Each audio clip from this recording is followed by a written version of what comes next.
मिलते हैं हमें देखने की जरूरत है। पहली बात पी से आता है प्योरिटी। प्योरिटी मतलब होता है पवित्रता। मेरे प्रियो, इस साल जब हम पाम संडे में प्रवेश कर चुके हैं, पाम संडे को आज हम मना रहे हैं, प्रभु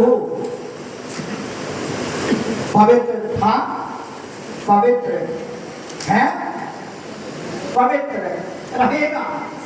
लेकिन प्रभु ने एक चीज जो बोला है, वो बोला है कि हमारे अंदर वो प्योरिटी होना बहुत जरूरी है, पवित्रता होना बहुत जरूरी है।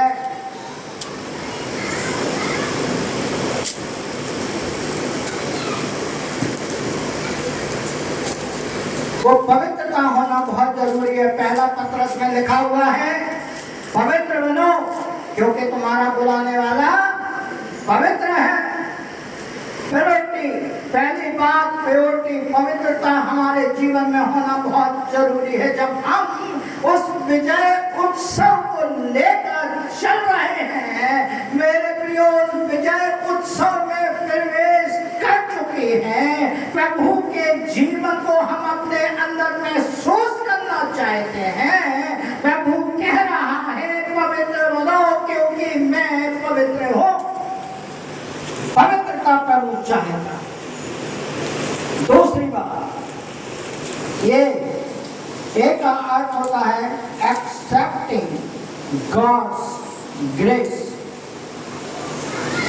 परमेश्वर का अनुग्रह स्वीकार करना, परमेश्वर का अनुग्रह स्वीकार करना।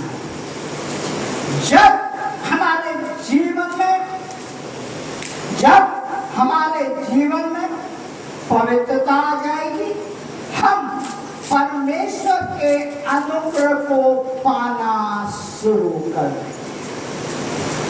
जब तक हमारे अंदर, ध्यान दीजिएगा मेरे प्रियो, जब तक हमारे अंदर पवित्रता, प्योरिटी, होलीनेस नहीं रहेगा, तब तक हम परमेश्वर के अनुग्रह को स्वीकार नहीं कर पाएंगे। आप चाहते हो परमेश्वर के अनुग्रह को स्वीकार करना? मेरे प्रियो, मैं आपसे विनम्र निवेदन करना चाहता हूं कि हम अपने जीवन में पवित्रता को बनाए रखें, पवित्रता को बनाए रखें। तीसरी बात, एल से आता है लॉयल। लॉयल मतलब होता है वफादार। जब आप पवित्रता में जीवन व्यतीत करने लगेंगे, जब आप परमेश्वर के अनुग्रह को स्वीकार करने लगेंगे, ग्रहण करने लगेंगे, प्रभु के प्रति आप वफादार रहेंगे, प्रभु के प्रति आप वफादार बने रहेंगे।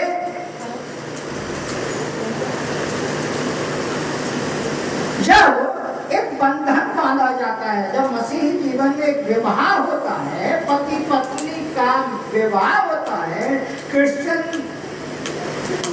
के अनुसार हम लोग प्रतिज्ञाएं करते हैं कि नहीं? और प्रतिज्ञाएं कैसी होती है?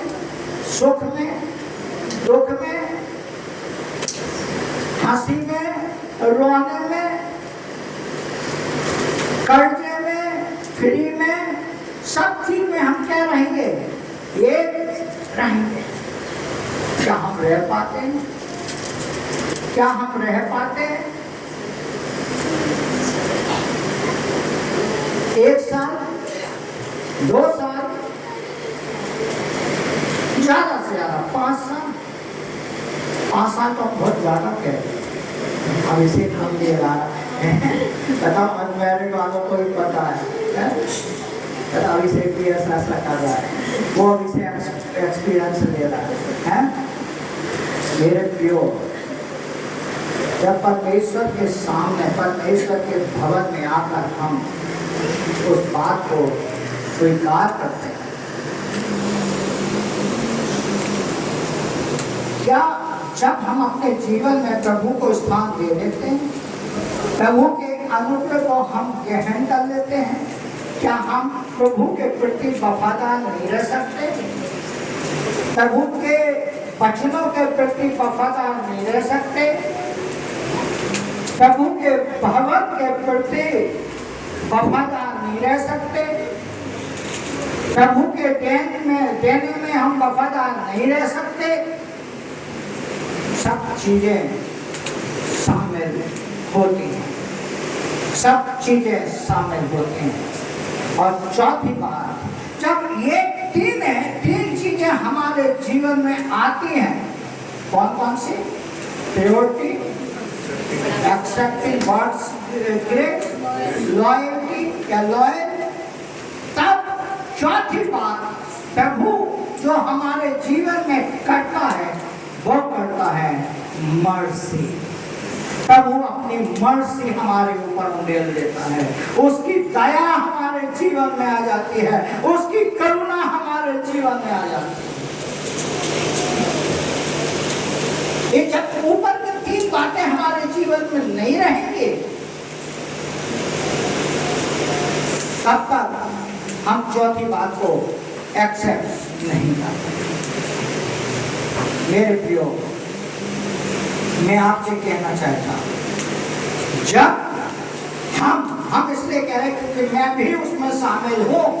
आपसे मतलब कि मैं अपने आप को बहुत ज्यादा पवित्र समझता हूं, नहीं, मैं भी उसमें शामिल हूं कि जब हम प्रभु के अनुसार चलने पाएंगे या चलने लगेंगे, तब ही हम विजय उत्सव में चलने पाएंगे। अगर हम इनमें नहीं चलेंगे, हम विजय उत्सव में नहीं चल पाएंगे, उस पाम संडे की महत्वता को नहीं समझ पाएंगे, और जीवन में हम महत्वता को नहीं समझ पाएंगे।